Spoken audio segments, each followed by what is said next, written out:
In the 6th year after my divorce, I ran into Joel at a cake shop. When the clerk saw him, her face lit up with a familiar smile. "Professor, here to buy strawberry cake for your wife again? Same as always, right? I'll pack it for you." Joel nodded. He noticed the 2 mango cakes in my hands and spoke to the clerk before I could react. "Add hers to my bill." I politely declined and pulled out my phone to pay, but he tapped his card first. "This cake is $598 per slice. You used to save for a long time just to buy one. I'm a university professor, financially I'm a bit better off than you. Don't be polite." I still refused to accept it. His eyes drifted over my clothes, and he sighed. "Olivia, it's been so many years. Are you still holding a grudge?" I smiled lightly. "You're overthinking." I touched the wedding ring on my finger. I already had a new husband and a child. Why would I have time to hold grudges against another man? Chapter 1. Joel moved too fast and paid the bill before I could stop him. I didn't want to accept it and insisted on paying for myself. The clerk gave me an apologetic smile. "Miss, I'm sorry, but the gentleman already paid. If you'd like, you can transfer the money to him." I turned around and spoke politely. "Show me your payment code. I'll pay you back." Joel let out a helpless sigh and handed me the bagged cakes. "Olivia, just take them. In 3 days it'll be your birthday. Consider these 2 cakes my gift." His voice was earnest. I didn't respond. I simply opened my payment screen. "Scan me." I don't like owing anyone, especially not over 2 pieces of cake. It was just afternoon tea for me and my daughter. Seeing my stubbornness, Joel stayed silent for a long time before finally taking out his phone. "You're still the same as before." I said nothing. Head lowered. "Transferring the money." Joel stopped me. "Olivia, you really don't need to be so serious." His eyes flicked over my worn-out coat, and he hesitated. "I don't need that 1,000 plus. Why don't you use it to buy a couple of proper outfits?" I froze. Then I understood and laughed. Earlier, when I was volunteering, I gave my coat to a girl who was dealing with her period and needed something to cover up with. Since autumn had begun and the weather was cold, I borrowed a cleaner spare coat on my way back. Joel probably thought my life had fallen apart. I didn't bother explaining. I simply said thank you, and turned to leave, but he grabbed my arm from behind. "Let me give you a ride." I stiffened and shook off his hand. "No need. Your wife might misunderstand." Joel's hand, reaching out again, stopped in midair. He knew fully well that young wife 8 years his junior was notoriously clingy and jealous. "Olivia." He grabbed my wrist again. "Should we exchange contact information?"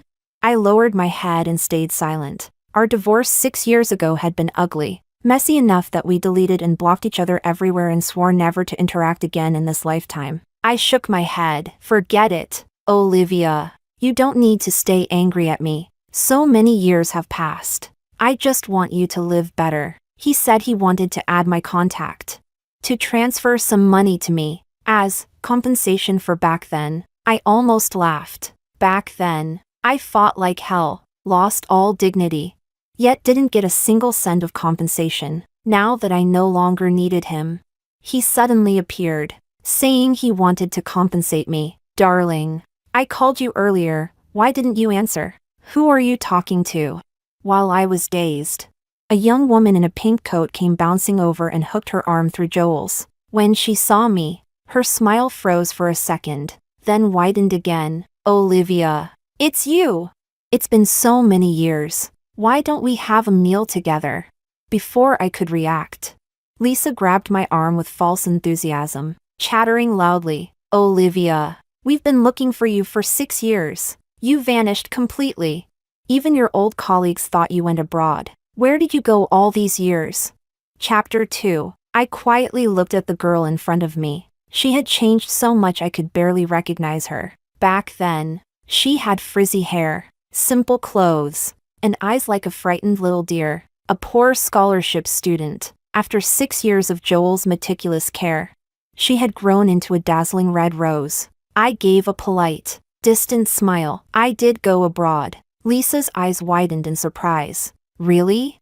But Olivia, back then I went looking for you several times, and they all said you returned to your hometown after the divorce." Before she could finish running her mouth, Joel cut her off. Enough. Don't bring up the past. He affectionately ruffled her hair. The little cake I bought for you is going to melt soon. Eat it. With her mouth full of cake, Lisa mumbled and still tried to block my way. Olivia, we finally ran into you after so many years. Let us treat you to a meal, okay?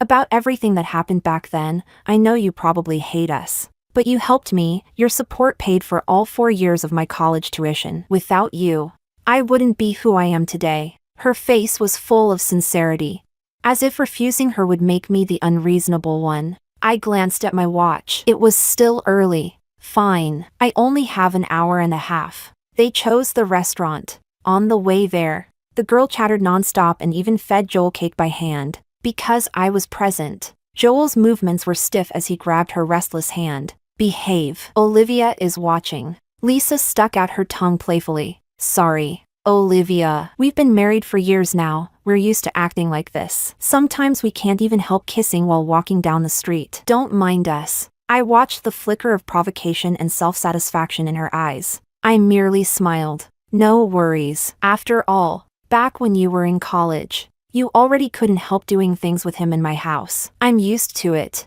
The air froze instantly. Lisa and Joel's expressions both darkened slightly. I, however, remained calm and kept walking ahead. Before reaching the restaurant, we passed a fireworks shop. Lisa's excitement ignited instantly. She insisted on dragging Joel inside. Baby, didn't you say you'd set off fireworks across the whole city for my birthday in 3 days? I want to choose a style first. Olivia, you don't mind, right? I smiled. I don't mind. Joel gave me a glance full of complicated meaning before turning to select fireworks. This one, Tears of the Sea. I stopped. The memories I had almost forgotten suddenly came rushing back. Those distant years. Joel once loved me deeply. We dated for 4 years and were married for 6. Everyone said he was well known for spoiling his wife. As a university professor, he refused to attend social gatherings, rejected any student who tried to get his number, and remained utterly loyal. Among the academic books he published, there was one odd volume titled Love Confession, written especially for me. The entire faculty at Yunhai University praised our legendary love story. Every year on my birthday, he would fill the whole city with fireworks, until one day, while rearranging the bookshelf, I accidentally found a photo hidden inside one of his books. The girl was young, wearing a miniskirt, sitting across his lap, smiling into the camera. I recognized her instantly. She was the one who always called me Sister Sweetly, the scholarship student I personally supported for 3 years.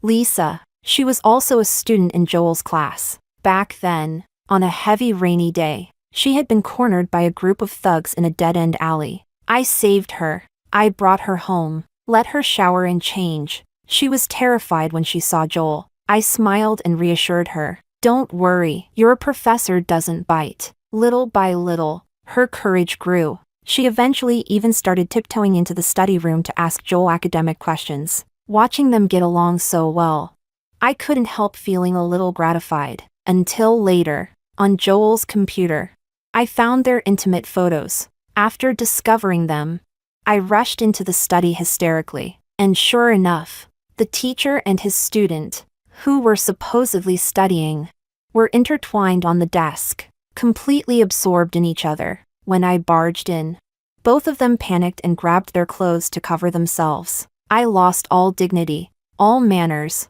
Like a madwoman, I screamed at the top of my lungs, demanding to know why Joel cheated right under my nose. But Joel only rushed to shield the woman beside him, covering her completely. Then he looked up at me, his eyes cold and furious. Get out! Olivia, you have no shame. We're not done. As expected, men can be ruthlessly heartless. When they love you, they give you their life. But once they don't, they can peel the skin right off your bones. Chapter 3. I smashed everything I could lay my hands on in every room. I refused to believe it. One was the man I had loved for nearly 10 years. The other was the poor student I sponsored for 3 years, whom I treated like my own little sister. Yet the two of them actually dared, right under my nose, while I was cooking, to openly entangle themselves in the study. Under the guise of academic discussions, they committed the most shameless acts. My whole body trembled violently. My eyes bloodshot. Completely unable to accept any of it, Joel looked at me with disgust, stubbornly shielding Lisa behind him. Olivia, you're acting like a lunatic. You'd better calm down. If you dare hurt her even a little, I won't let you go. Lisa hid behind him, the red marks on her neck still visible, crying in short, trembling gasps. Olivia, I'm sorry. I'm the one who wronged you. I know this is immoral, but I still fell in love with the professor. Please. I don't want a title, just let me be with the professor, okay? I was stunned. But do you even understand that you're being the other woman in someone else's marriage? I don't care.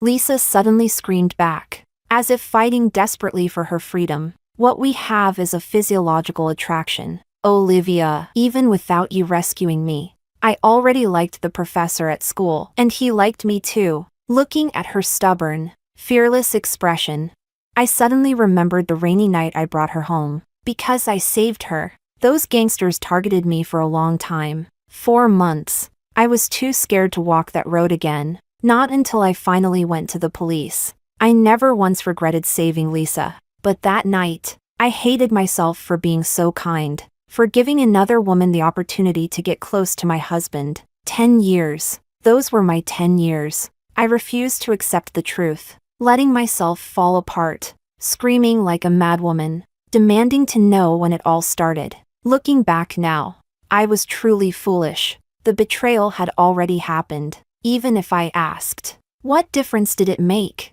But at that time, all I felt was burning rage, a gut filled with betrayal. Olivia, stop making a scene. Lisa needs to focus on her studies. She won't take anything from you. She won't fight you for any title. You're still my wife. After putting his clothes back on, Joel spoke righteously, as if he were comforting me. You don't need to sponsor Lisa anymore. I'll handle her expenses. Lisa never came to the house again, but their dating locations multiplied. Cafes, restaurants, the library, even hotels. I started observing them like a madwoman. Joel never worked on Saturdays, but after Lisa became close to him, he went to the university every Saturday. Like a stalker, I took a taxi to follow him, and at the foot of the teaching building, I saw him and Lisa kissing passionately. Overcome with desire, they slipped into the car I bought with my own hands as Joel's birthday present.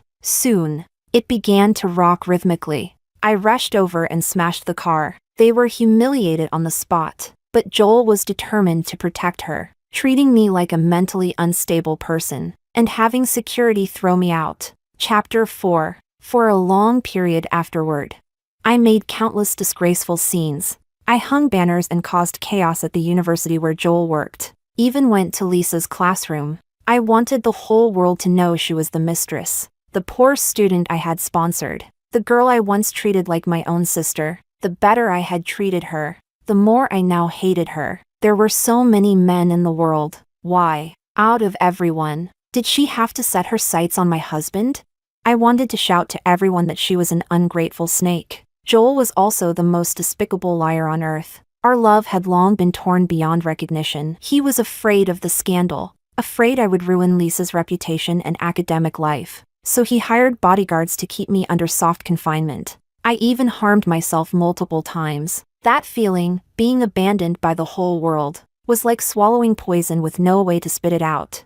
Desperately needing an outlet. In the past, whenever I got even a small injury, Joel would frown with distress. But later, he grew more impatient with every incident. When he saw the long cuts on my arms, he only yelled at me with disgust. You've had enough. If you want to die, do it somewhere far away. Stop using these pathetic tricks. Olivia, I never intended to divorce you. As long as you pretended not to see anything like before, I could let you be my wife for life. But now you're no longer qualified. Later on, I took sleeping pills and was sent to the hospital. But I didn't die. When I woke up, I finally thought it through. I signed the divorce papers. In the blink of an eye.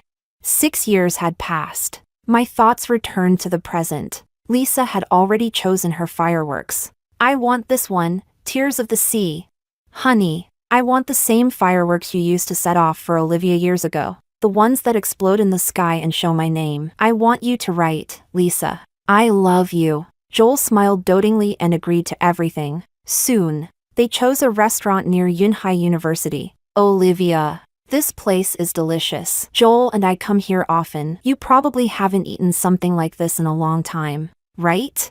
Lisa excitedly recommended dishes from the menu. I kept a faint smile. I'm tired of Western food. I had too much of it abroad. Just order whatever you want. After graduating, Lisa never found a job, so Joel used his connections to help her stay at the university. Everyone praised them as a model couple. I lowered my head and smiled. Sure enough, what others say is merely noise. Never take it seriously. Lisa's gaze swept over my outfit. Her expression complicated. Olivia, what job do you do now?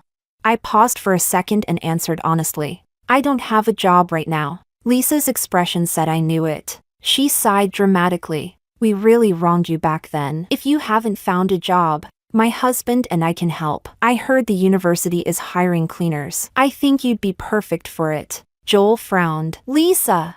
What? Did I say something wrong? Lisa blinked innocently. I mean well, Olivia clearly hasn't been doing well these years. I just want to help. Since I didn't deny it. Joel didn't say more. He merely turned to me. She talks without thinking. Don't mind her. I smiled faintly. Thanks. But my business is none of your concern. Just then, my husband Marco called me. Olivia, I just picked up our daughter from school. Where are you? You said you wanted hot pot, right? I'll bring Sophia to meet you. I replied softly. Okay. I'm at the Western restaurant across from Yunhai University. After I hung up, the two of them stared at me suspiciously. Olivia, didn't you say you have no relatives in the capital? Who just called you? I smiled. My husband. They froze instantly. Lisa even jumped up in shock. Olivia, you're married? Joel's face turned pale. Olivia, you don't have to put on an act. If you're single, just say so. Why lie? Chapter 5. I froze for a moment, wanting to explain. But the words instantly died in my throat. Why should I explain anything to him? A man who was less than a stranger to me. Who had been erased from my life 6 years ago. I didn't lie. I've finished eating. Enjoy your meal. I stood up to leave, but he grabbed me. Olivia, make it clear before you go. I already asked my friends in the circle to investigate. It's impossible that you're married. I almost laughed, turning back to him. And what makes you so certain? Joel's expression turned ugly. He couldn't answer. But his eyes and his face had already betrayed his thoughts. Joel always carried a sense of superiority. As if he were above everyone. He had seen how I once clung to the marriage. How I destroyed myself trying to stop the divorce. He was convinced that even if I divorced, I would regret it. That I would wait for him to come back to me. During all these years I've been married to Marco. He blocked every piece of information about me. Even the private investigators hired at high prices couldn't find a single trace. So the rumors appeared. Some said I went abroad. Others said I returned to the countryside. All of it was fake. Nobody knew how happy I was with my husband. My child. With my family. Joel still refused to believe it. His face pale. He clung to the question like a madman. So are you actually married? Or are you just dating that man? Olivia, even if you want to enter marriage again, you have to keep your eyes open. What has he given you? Look at the state of the clothes you're wearing. Don't make yourself so cheap. You deserve better. Joel looked desperate, but I was completely baffled. What does who I marry have to do with you? Besides, no matter how bad someone might be, they could never be worse than you, right? It was just because of the cleaning lady's jacket I borrowed that he assumed my life had fallen apart. I told you, I'm doing very well. I don't need your concern. I tried to pull my wrist away again. It didn't work. Joel held on tight, his knuckles turning white from force. Lisa watched for a moment, then suddenly forced a smile. Honey, look at you. You're scaring Olivia. Olivia said she's married. So it must be true. Her words were full of thorns. Her eyes drifted to the wedding ring on my finger, as if checking whether it was real. But Olivia, that diamond is huge. If it's real, it must be worth at least hundreds of millions. My husband is right. There are all kinds of men outside. Be careful not to get fooled. She spoke while proudly displaying her own ring. Look, Joel is a university professor, and even he could only afford a 12-carat diamond ring for me. But yours, the implication was obvious. She was suggesting my wedding ring was fake, since she lacked the vision to recognize anything. I couldn't be bothered to argue. Thanks for the reminder. Just as I was about to yank my wrist free from Joel, steady footsteps came from the restaurant entrance. Olivia. Chapter 6. Marco wore a dark gray suit, tall and composed. He held the hand of a little girl with pigtails. My daughter, Sophia. When he saw Joel grabbing my hand, his brows tightened. He stepped forward quickly and calmly pulled me behind him. Sir, you were pulling on my wife just now. Is there a problem? His voice wasn't loud, but it carried an unmistakable pressure. Joel's face instantly turned ugly, especially when he saw Marco. His face drained completely of color. Who in the capital didn't know Marco? Back then, he returned from Wall Street, took over the family's empire, and within a few short years, became one of the dominant forces in the entertainment industry. A university professor like Joel didn't even qualify to be compared. Marco? Joel's hand stiffened in midair. Even his tone weakened. I'm Olivia's ex-husband. Ex-husband? Marco raised a brow, looked down at me, and his gaze softened instantly. Olivia, why didn't you ever mention it? I really thought your ex-husband was dead. Joel's face turned iron blue, his eyes wide with disbelief. I simply gave a light, distant smile. He's not important enough to mention. Sophia peeked out from behind Marco, her big eyes blinking at me. Mommy! I crouched down and hugged her. She kissed me on the cheek and said in her soft little voice, Daddy said Mommy was talking to a bad guy. Sophia will protect Mommy. Lisa's face went green, then white. She forced a smile and tried to smooth things over. So Olivia's husband is Mr. Marco. That's really impressive. I thought Olivia wasn't doing well these years. But she's married so well. She beamed awkwardly, trying to extend her hand toward Marco, but he ignored her completely. Marco put his arm around my shoulders. We still have things to do. We'll be leaving. As we walked past Joel, he suddenly called out, Mr. Marco. Olivia. My wife's name isn't something you get to say. Marco gave him a cold glance. And stay away from my wife. Joel opened his mouth, but no words came out. On our way out, I didn't forget to take the 2 mango cakes I bought. I added, casually, oh, by the way, this kind of cake that costs $5.98 each. My daughter and I eat one every day, not because we can't afford it. Watching our family of 3 leave together. Joel stood there pale for a long time. After hot pot, I stood by the roadside, while Marco went to get a little gift for our daughter. Then I heard a loud argument, coming from the hot pot restaurant behind us. A woman shouted, Why are you giving me that attitude? Don't think I didn't notice. The moment you saw Olivia, your eyes didn't move. You keep saying you've forgotten her, but can you swear you really have? Every time you sleep talk in the middle of the night, the name you call out is hers, Olivia. And last time on my birthday, the fireworks. Admit it! You misspelled the fireworks, because you were spacing out. And it became Olivia. I love you. You said it was a reflex? Liar! Joel, you have never gotten over Olivia. So what am I, then? Where do you put me? The man finally snapped and roared. Shut up! Olivia and I were together for 10 years. She was supposed to be the wife I grew old with. And don't forget, you were the poor student she sponsored. If you hadn't seduced me, climbed into my bed, would I have divorced her just to take responsibility for you? You saw it yourself just now. Olivia is married to another man. There's no chance for us anymore. So what are you making a fuss about? I rubbed my ears. This kind of argument was honestly boring to overhear. So this was the model couple everyone at Yonghai University praised for years. Loving in public, fighting like enemies in private, no matter how much they fought to the heavens. None of it had anything to do with me anymore.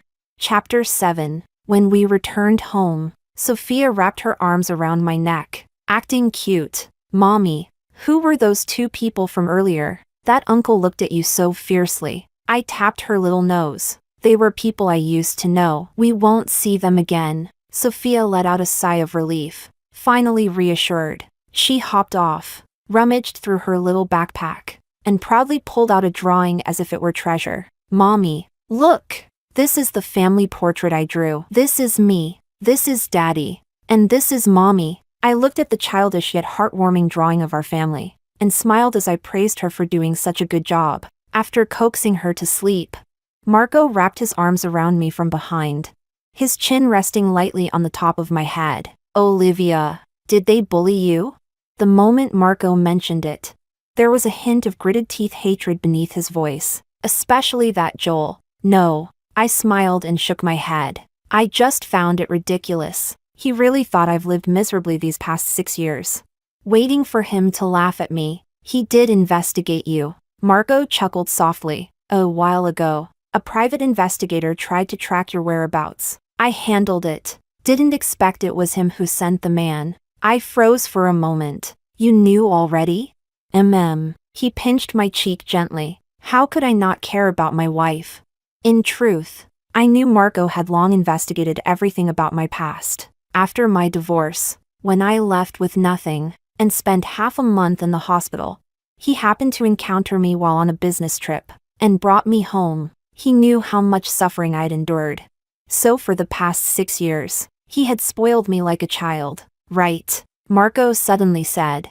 Next week Yonghai University is holding a donation ceremony. They want me to attend the ribbon cutting. I raised a brow in surprise. You never attend these kinds of events. There used to be no need. Marco smiled. But things are different now. Some people need to understand. My wife, Olivia, is not someone anyone can bully. Chapter 8. On the day of the donation ceremony, Marco deliberately brought me along. I wore the custom-made gown he had ordered for me. When I walked into the venue on his arm, every pair of eyes in the room turned toward me. Joel, as the representative of the university, stood on the stage. The moment he saw me, his face went utterly pale, and the speech in his hand almost slipped to the ground. Lisa stood beside him, wearing a cheap-looking dress. Compared to the haute couture gown on me, she looked completely out of place, and her expression was terribly unpleasant. Halfway through the ceremony,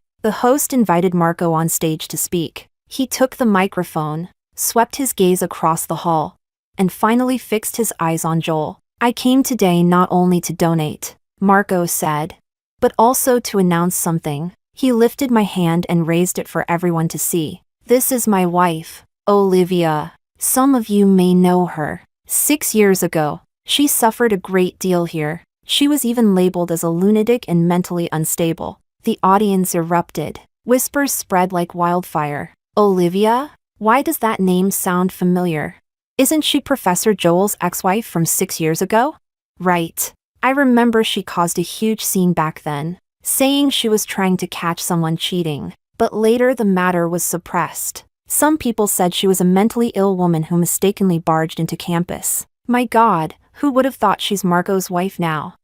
Marco swept the crowd with an authoritative gaze. Then his voice echoed again, clear, steady, powerful. The student my wife once supported ended up becoming the third party who destroyed her marriage. The man she loved for 10 years discarded her like trash. I'm standing here today to tell certain people this. No one gets to bully a woman of Marco's. As for the past injustice, we'll settle it, slowly. Joel's face was as white as a sheet, his entire body trembling. Darling, she's here for revenge, Lisa stammered.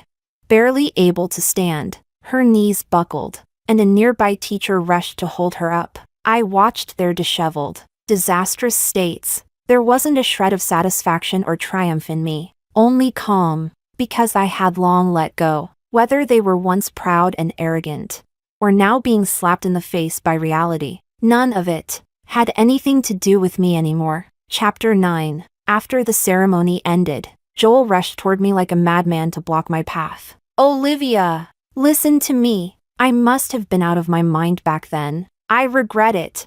I really regret it. I was slightly stunned. Joel had always cared deeply about his image and behavior. He would never raise his voice in public. Never do anything that might damage his dignity. Yet now, he was clutching that book he once wrote for me, Love Confession. Saying he regretted everything completely. Marco stepped in front of me, shielding me, and said coldly, Professor, mind your manners. I still have things to say to her. Joel's eyes were red as he stared at me desperately. Olivia, can we start over? I'll divorce Lisa. I'll give her everything. I just want you. I cut him off with a quiet smile. Do you think that's possible? When you locked me up like a lunatic. When you watched me hurt myself and felt nothing. When you told me to go die somewhere else. Why didn't you think about this day? What gives you the right to divorce me because you wanted to take responsibility for her? Marry someone else. And now expect me to divorce my husband because you suddenly changed your mind? My voice remained calm. I'm doing very well now. I have a husband who loves me. A daughter I adore. My life has moved on. You and Lisa are just trash I threw away. There's no need to pick it up again. Joel froze. Then tears suddenly spilled from his eyes. I know I was wrong.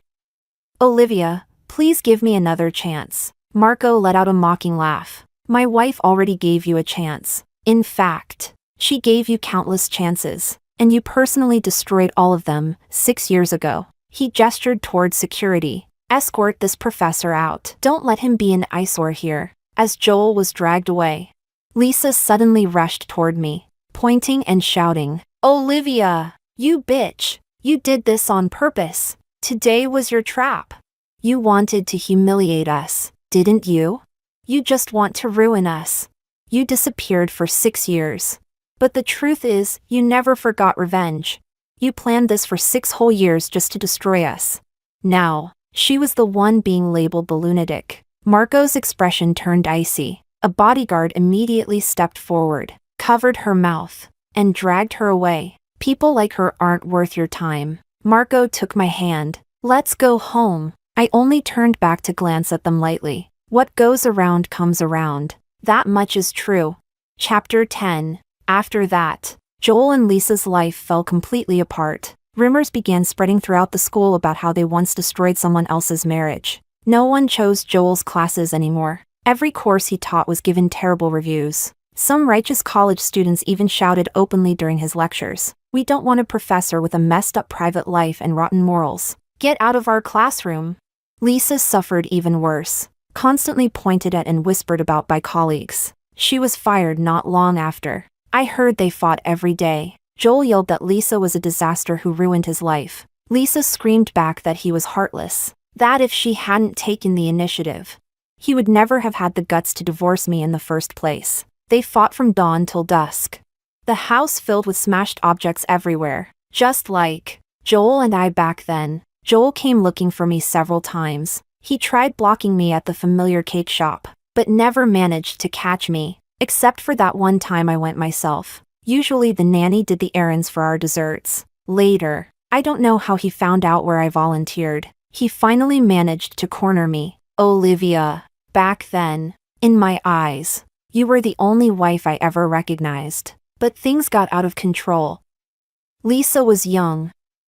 I couldn't just ignore her responsibility. Olivia, I've been searching for you for 6 years. Hearing his hypocritical words, I only felt amused. What did you want to find me for? To bully me even harder? To humiliate me again? To drive me out of the city once more so you could feel satisfied?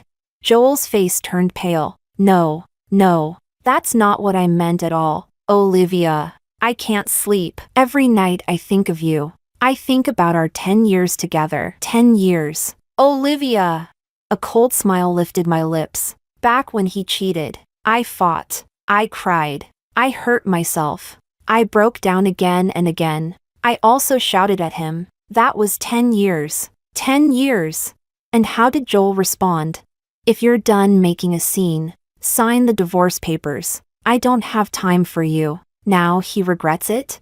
Too late. I pushed him away with the same coldness. Move aside. My husband is picking me up in front. If you upset him, forget losing your job at Yunhai University. You might never be able to stay in this city again. Joel's face went dead white and he stepped aside. But he didn't stop. Instead, he began following me every few days. Once, he got drunk and ran to the bottom of our building, shouting my name into the night, crying that he missed me. Marco was so furious that his face turned dark. Without a word, he had security drag him to the police station and file a harassment report. Later, I heard Joel and Lisa had a huge fight, beating each other until they bled. They finally divorced. Lisa took more than half of Joel's assets, then immediately ran off with a rich heir. Joel was left alone, suspended from his job, drinking himself senseless every day, wandering the streets like a lunatic. Sometimes Sophia would ask, "Daddy, why did that crazy uncle disappear?" Marco held her and said with a smile, "Because he did something wrong, so he has to reflect on it." Leaning into Marco's arms, watching the sunlight through the window, I felt warmth fill my heart. The scars of the past might still exist, but they no longer hurt. Those who betrayed me eventually received the punishment they deserved. And I, after the storm, finally found my rainbow. I looked outside the window and finished the last sip of milk. Marco put on his fuzzy pajamas and slipped into my arms. "Wife, aren't you going to sleep?" I laughed helplessly and hugged this big clingy dog of a man. "You're still the domineering CEO outside. Who would have thought you turn into a wife-spoiling puppy at home?" Marco rubbed his head against me with full dependence. "I'll hug my wife and cling to my wife as much as I want. Who's going to stop me?"